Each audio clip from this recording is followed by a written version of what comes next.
dumating po yung kaibigan ko na napadaan lang at nagkamustahan po kami dahil tagal na po namin hindi nagkita.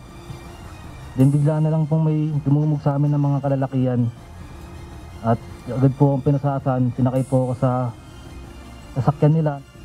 Ito ang video ng pagdampot ng mga pulis sa magkaibigang Chester at Nicole sa bahagi ng Sampaloc, Manila noong September 9. Ayon kay alias Chester, matapos silang damputin, dinaanan pa niya ng mga pulis ang kanilang hepe sa istasyon at saka sila inikot-ikot sa ilang bahagi ng San Mateo at Montalban sa Rizal.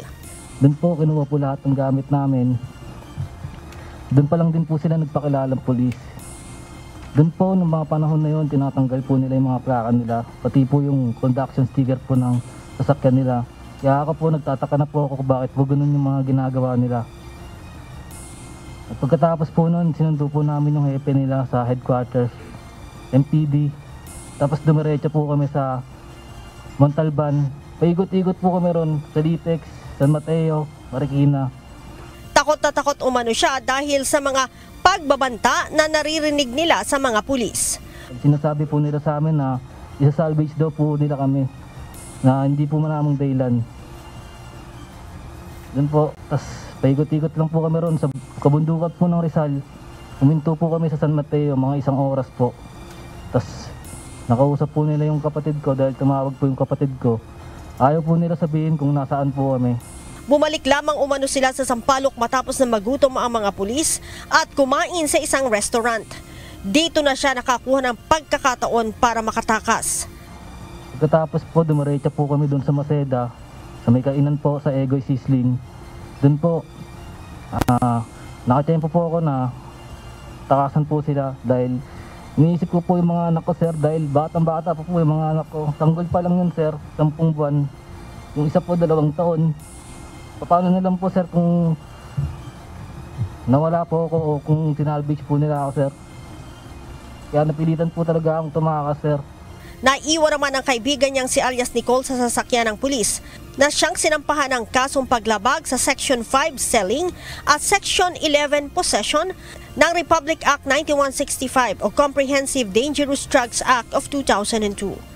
Ayon kay NAPOLCOM Vice Chairperson at Executive Officer Attorney Rafael Calinisan, nagsampa ng administrative complaint sina Chester laban sa 7 pulis. Kinabibilangan ito ng isang police major na hepe ng District Drug Enforcement Unit, 2 master sergeant, 2 staff sergeant, 1 corporal at 1 patrolman. Ito po ay admin complaint. Wala pa po tayo sa aspetong kriminal. Ang sinampa po niya ay isang admin case dito po sa National Police Commission.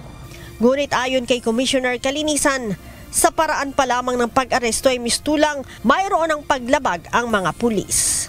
Ang tamang proseso, dapat binasa muna yung kanyang mga karapatan bago siya inaresto. Sinabi rin yung kadahilanan ng kanyang pag-aresto. Yun ang nasa manual ng ating PNP. At yun din ang ating nakalagay sa Bill of Rights na ating konstitusyon. So, kinakailangan proteksyonan natin ang karapatang pantao ng lahat ng tao, kahit ano pang estado niya sa buhay. So, kailangan nating alamin kung ano talagang tunay na nangyari.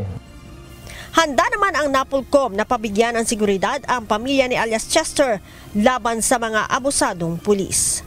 Leia Ilagan, UNTV News and Rescue. Diyos ang aming sandigan, serbisyo publiko ang aming pinahahalagahan.